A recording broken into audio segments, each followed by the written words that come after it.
Hello everyone, welcome to this week's episode of History in the Kitchen.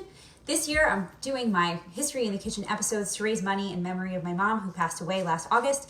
I'm asking that if you enjoy these episodes or if you make anything or just because you want to, if you wouldn't mind clicking the little button to donate to Memorial Sloan Kettering Cancer Center. Memorial Sloan Kettering Cancer Center treated my mom with dignity and compassion, and they are doing kind of state-of-the-art research to help cancer patients, to help cure cancer patients.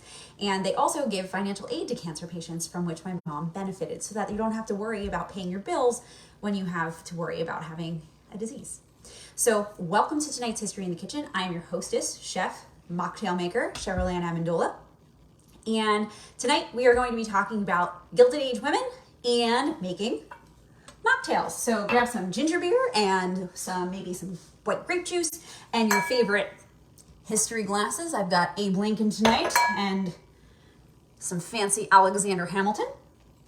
And let's talk Gilded Age and make some delicious mocktails that you can enjoy on at your summer barbecues or on the beach or wherever it is that you want to take them. Some of them are pretty portable. All right, so the Gilded Age, what is it? First of all, it's a time period between around 1870-ish to 1900, and it gets its name from a Mark Twain novel of the same name called The Gilded Age, and it describes the era as something sort of like gold-plated. So when something's gilded, it's not exactly gold, it's fake gold. Underneath it, it's kind of crummy. And basically, that's what the Gilded Age is. It looks really awesome on the outside because you've got lots of people with lots of money, like your JP Morgans and your Rockefellers, but then you also have a whole lot of poverty and racism and sexism going on all at the same time. So all that glitters isn't gold, and the Gilded Age was not only a time of massive change, but also of massive inequality. So at the same time that rail lines are being built in cities, and there were underground electric and telegraph lines being built, and new parks and new historical monuments, particularly in New York City, all of this was in contrast to the poverty that the majority of people lived in. So not everybody was a Rockefeller, not everybody was a Vanderbilt. Poverty and racism were rampant no matter what part of the country you lived in, and women were not on equal footing with men. So after life changed, after the Civil War, which is this time period, life changed drastically for everyone. But tonight's focus is on women. And depending on a woman's race and class, she lived differently. Colleges and universities during this time began allowing white women to attend, and those women took employment eventually as teachers, as nurses, and as secretaries. Married women weren't legally allowed to work, so lots of women decided they were going to stay single. There were some social consequences to that, but the women who were single were actually really excited to be single because they could basically do what they wanted and had a lot of economic freedom that married women didn't have. They could lead lives that they considered to be glamorous. So some of the women that we're going to talk about tonight were single, and they went to amazing parties, and hence why we're having mocktails. But some of our single women were also against alcohol, which we'll get into later, and that's also why we're making mocktails.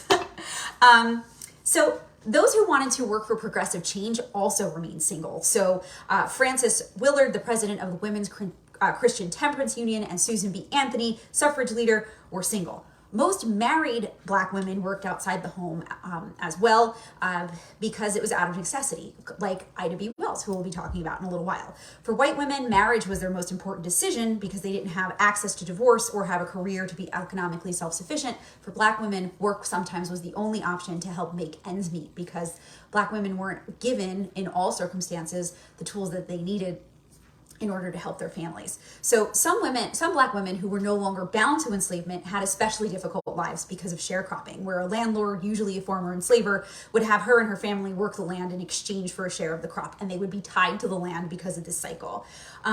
So very few Black women went to colleges, but there was Black joy, and certainly there were wealthy Black women. For example, Julia C. Collins. She was a well-educated teacher in Pennsylvania who read classic British literature as well as Greek mythology and American writing. She educated working class children, both Black and white, and she contributed essays in the Christian Recorder, and she also wrote a novel called The Curse of Caste, or The Slave Bride. So there are lots of different women with lots of different circumstances. So when we're talking about women's history, we always have to remember that there isn't always one woman.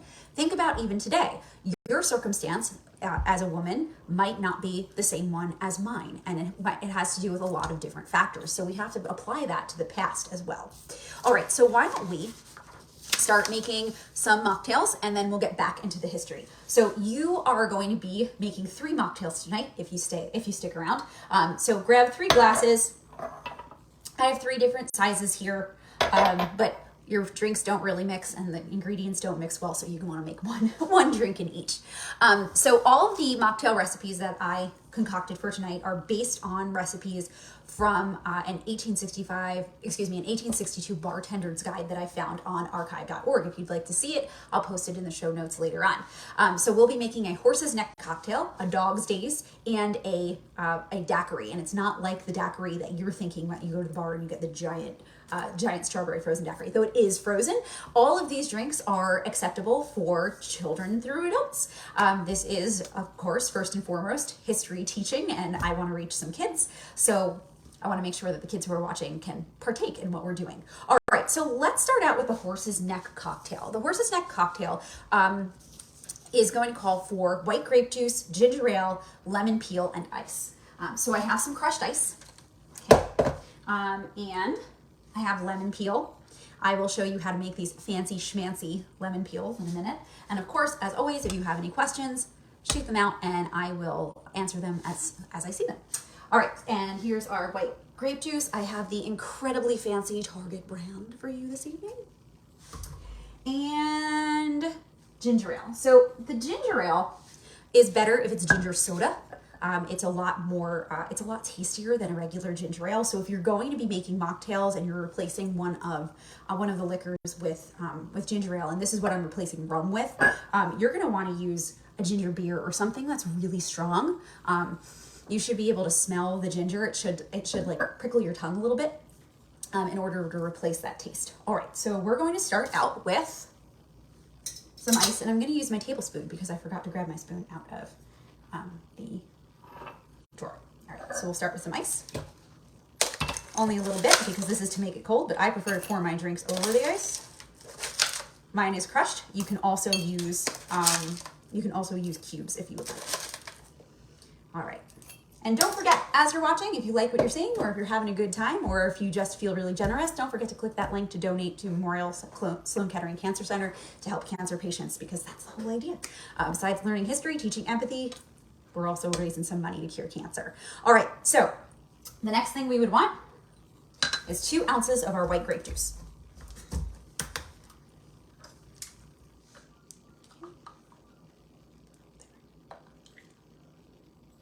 Beautiful. And I'm going to fill it all the way up to the top. And I'm going to try really hard not to spill it. I'm not a bartender. I'm a mocktail maker. Okay. So we've got our 2 ounces of grape juice. We are going to put in equal parts ginger ale. Okay. Boom. And we've got some ice. All right. So here, and got our lemon swirly. Lemon peel, stick that in there, and I'm gonna put another really pretty one on the side. And here we go. Here's our first mocktail. Okay, give it a little stir. And here you have horse's neck cocktail. So we're gonna try this. Cheers. That's delicious. Okay. Now, if you want it to be a little less gingery, I like the ginger. You might not. You can add another 2 ounces of white grape juice, excuse me. Dun, dun, dun. Beautiful. Give it a stir. And you have a really lovely mocktail, and this is super refreshing. That's really good. That's super refreshing for your outdoor barbecues. I really like the ginger. And it's got this like spicy sweet taste. Very, very good. Now, if you want to learn how to do the lemon peels, it's actually far easier than you think it is. All right, so in order to make these lemon peels swirly, I'm gonna cut myself a lemon slice. I'm gonna snip the end over here to make it easier, and I wanna cut out the lemon part.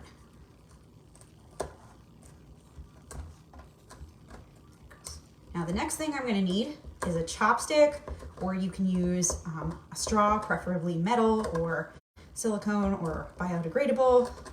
You wanna move away from that plastic. Okay, so I'm gonna take this out.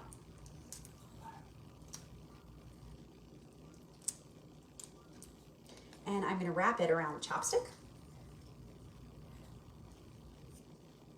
There we go. Pull it down because I want it a little thicker. I'm going to give it a little pull. See how I have that twisted there? And then, voila. Now you're gonna make your drinks look super fancy without a whole lot of effort. All right, so let's get back to the history before we make our next mocktail. So the Gilded Age was a time where women were leading reform movements, as this was an acceptable way for them to work outside the home. Prior to the Civil War, they had to worry about things like coverture, where you had to be attached to a man in order to be able to do anything. And they're still worrying about laws like that, but women are allowed more outside of the home, and a socially acceptable way to do that is to be a part of a reform movement. Women worked to limit work hours, to get the vote for women, and for civil rights for Black Americans. Some worked for temperance. Others lived incredibly lavish lives, drinking the elaborate mixed drinks that came out of this time period. So we'll start out with Frances Willard. Frances Willard was the president of the Women's Christian Temperance Union, which was a prohibition organization. Many people believed that the nation's ills came from too much alcohol. So they believed that poverty, domestic violence, neglect came from excessive drinking. And according to the temperance movement, alcohol purchases diminished the amount of money that was spent on the family. So the way to get people to spend more money on their families, get rid of poverty, get rid of domestic violence, part of their solution was to get rid of alcohol in the country. So no more drinking might make some of these ills better. The WCTU was one temperance organization at the time. My personal favorite temperance organization is Carrie Nation, who would literally chop saloons with an axe. Just chop them down to get rid of them. The WCTU worked within the confines of government to solve the problem. But either way, they both worked for reform. And were fairly successful. There are a couple of individual women that I wanted to bring up tonight too, because I think it's important for us to talk about not only women as a whole, but also different women's stories, because as I said before, every woman is different. There is no one cookie cutter woman in the Gilded Age, just like there isn't one now. Women's history also is really important. The more we understand women in the past, the more we understand what's going on with us now, or with women now, if you don't happen to identify as female as you're watching this. And women made some really, really important contributions, and we still do. So it's important for us to study women's history, and some of these women are really worth knowing. So we've got our overview of Gilded Age women. Now let's get into a couple of life stories.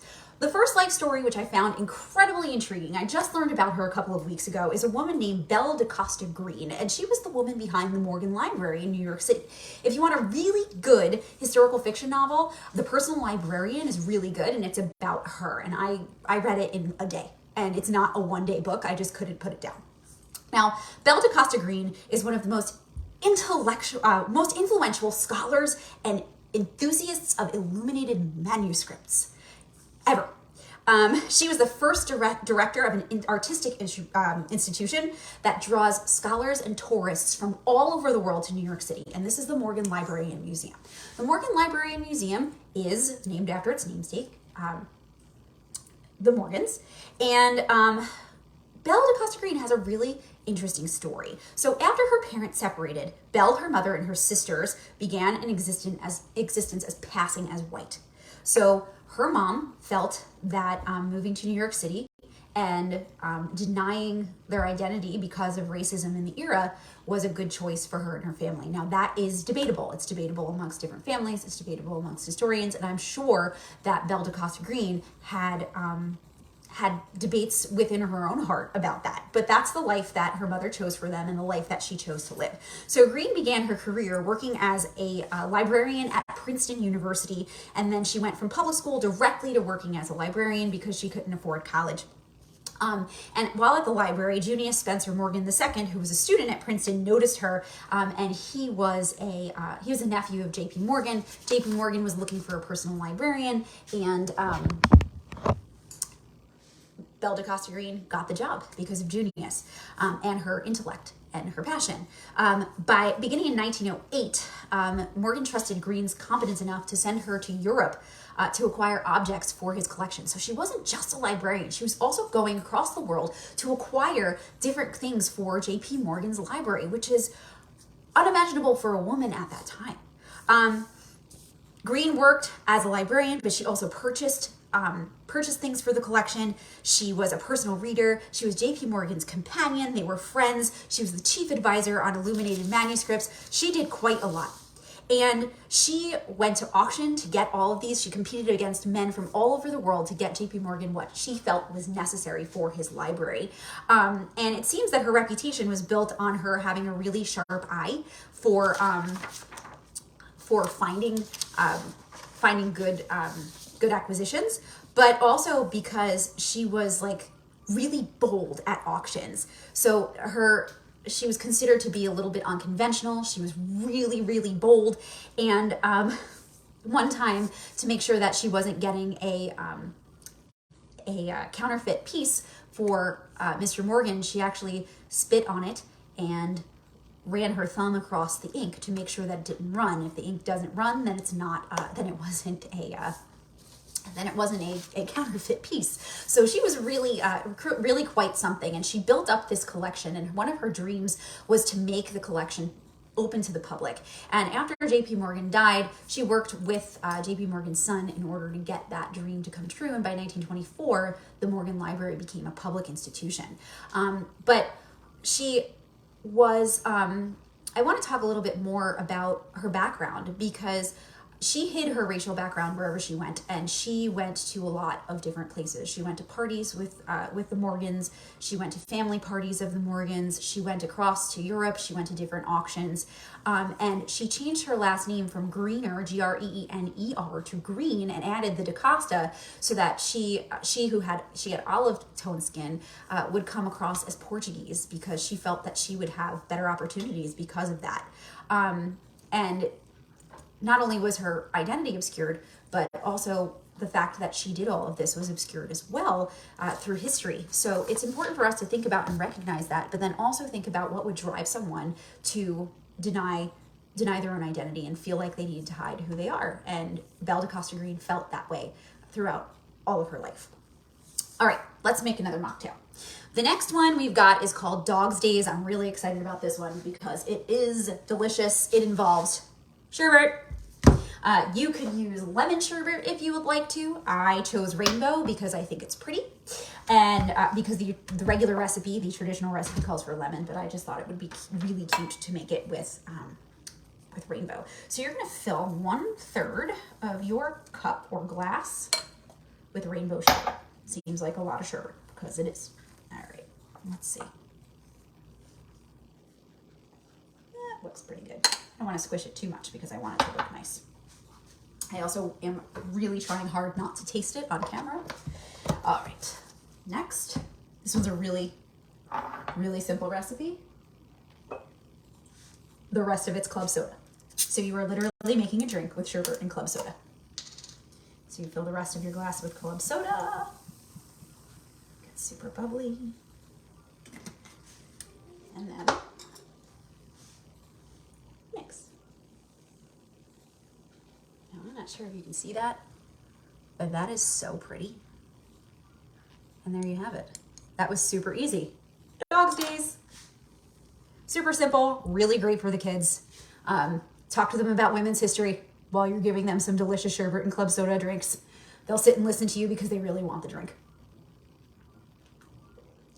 This one's super good too. And now you would think that it'd be really sweet because of the amount of sherbet that's in here, but it's just the right amount of sweetness in the club soda. So again, this one, Dog's Days, 1/3 of a cup, 1/3 of your glass gets filled with sherbet. I picked rainbow. You could use any kind you want, and then you add club soda to make the rest. I don't know if you can see the top, but it's just super, super pretty. Okay, so I'm gonna put that over here with the other one, and I'm gonna take another sip of the Horse Necks cocktail because this one's really good. I like them both. All right, so next lady I want to tell you about, so excited about her. Her name is the Witch of Wall Street. If your students or your family or in like casual conversation, if they don't want to hear about someone called the Witch of Wall Street, who are you really hanging out with?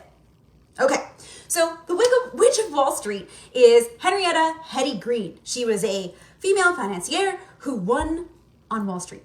She was really, really wealthy. She came from a wealthy family, to be fair. She came from a wealthy Quaker family in Massachusetts who made their money off of a whaling business. But by the time she was 13, she had taken over accounting for her family. for the family business. She was doing the accounting. And her father decided that because, you know, she's a girl, she needs to get married. She had other plans. Her dad bought her a whole wardrobe of gowns. This is awesome. In order to attract a wealthy suitor, she sold them. Yep. She sold them and bought government bonds with what she made from the dresses. That's awesome. I don't know if I could do that because I really like clothes, but awesome for her. So she, over the course of her life, oversaw real estate deals. She bought and sold railroads. She made loans.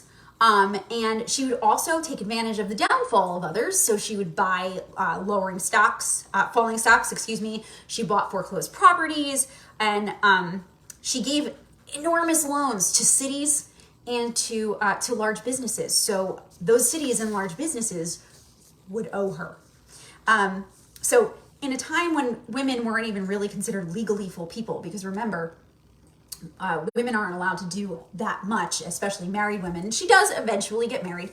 Her husband passes away, and she tries to groom her son to run the family business.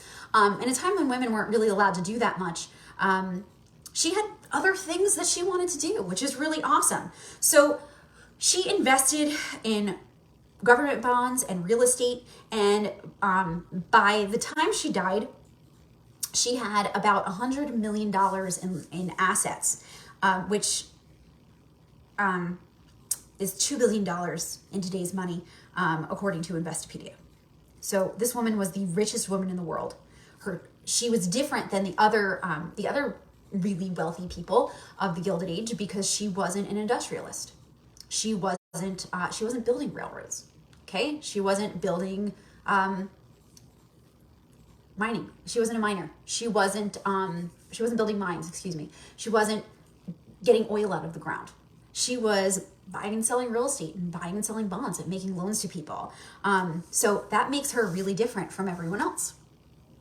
All right, one more cocktail, and then we're going to talk about Ida B. Wells, and then we're going to drink our cocktails, or mocktails, excuse me. All right, last one is a daiquiri, and it's not what you think it is. It's different than what you're getting in any place in any restaurant today. So you are going to need some crushed ice. I'm actually going to fill up my glass. This is my Abe Lincoln glass. I'll share some links to the glassware. And don't forget, as you're watching, you can make a donation to Memorial Sloan Kettering Cancer Center in memory of my mom.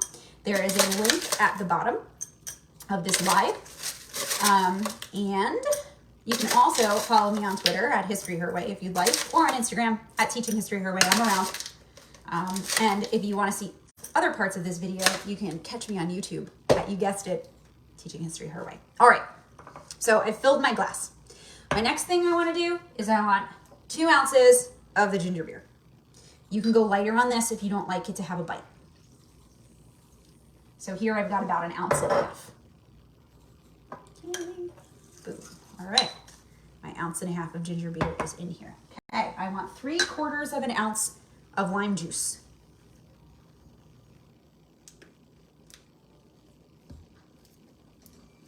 Okay.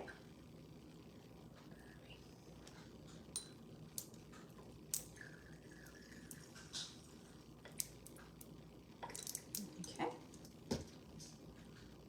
Thumbs up. Okay.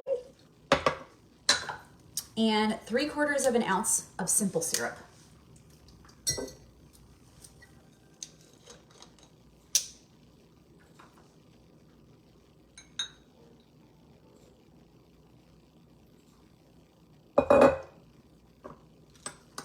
Okay. And lastly, some more club soda. Do I have an open club soda? Nope. Okay. Oh, I do. It's right here. Okay. We're gonna top off the glass. So we've got a bubbly daiquiri. If you would like for it to be flat, you can use mineral water. I'm gonna give it a stir. I'm actually gonna give it a pretty good stir. And just because I'm fancy, I'm gonna top it off with a nice lemon. So here's my daiquiri. It's our Gilded Age Women daiquiri. Let's take a sip. That's really, really, really good. delicious. The simple syrup makes it just sweet enough. Now, if you'd like for it to be a little less sour, a little less lime juice, that works. A little more simple syrup, you get a sweeter drink. So one more. So good. All right, so the last woman that I wanted to talk to you about today is Ida B. Wells. She was not quite 3 when the Civil War ended and enslavement was abolished. But her life was shaped by Reconstruction, 1865 to 1877, and she's doing a lot of her work during this Gilded Age era. She grew up in Holly Springs, Mississippi, with her father. Her father, James, had been trained as a carpenter, so when the Civil War ended, because he had a craft, he didn't have to be a sharecropper. So they were able to make money from his job. But when she was 16, her mother and her father and her baby brother died of yellow fever. So she had to take care of the rest of her family. She went to work as a school teacher in Mississippi. And then 3 years later, in 1881, she and her 2 youngest sisters moved over to Memphis, Tennessee, which was 50 miles away from where she had grown up in Mississippi, to live with her aunt. And Wells continued to teach there. But Reconstruction was over at this point, and the Gilded Age also crosses over with the Jim Crow era. And Jim Crow was gradually constricting Black Americans' lives. So when she was 22, Wells bought a first-class train ticket to go back to Holly Springs to visit, and she took a seat. She bought a first-class ticket like she always had, and she took a seat in the ladies' car. But at this point, Jim Crow was really taking hold. So the conductor told her that she had to move. She resisted. She did not want to move. I don't blame her. And when the conductor tried to drag her from her seat, she bit him. So 2 other men tried to drag her from her seat, and white passengers applauded as this was going on. After she was removed, she sued the railroad and she won, but her case was actually overturned in another court, and the railroad won on appeal.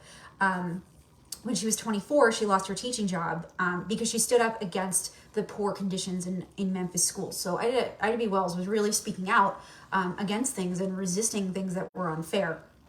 And she had written a few newspaper articles about the conditions in Memphis schools, and then she decided when she was fired from that to turn to journalism full time. And what's awesome is 3 years later, she bought a share in a newspaper called the Memphis Free Speech and Headlight, and she was the editor. So she was a co-owner of this newspaper, and she was the editor of the newspaper.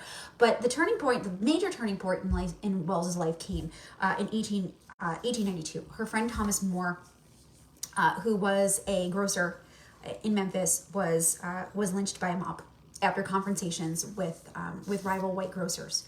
And in case you're not sure what lynching is a terrorist campaign. It happened in the United States against Black Americans, particularly Black men.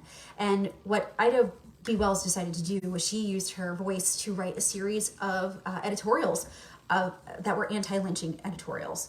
And when she did this, one of the ones that she published was actually about how white women found Black men romantically appealing, and the white people in Memphis did not like that. She went to New York when that was published, and she actually received threats. The offices of her newspaper were burned because of her anti-lynching campaign and her opinions, and she couldn't return to Memphis safely. So she moved mostly she lived in Chicago. But what Wells did was she documented 728 lynching cases. She used the research from the Chicago Tribune, and then she wrote a series of articles about it. And that series of articles is a collection called Southern Horrors.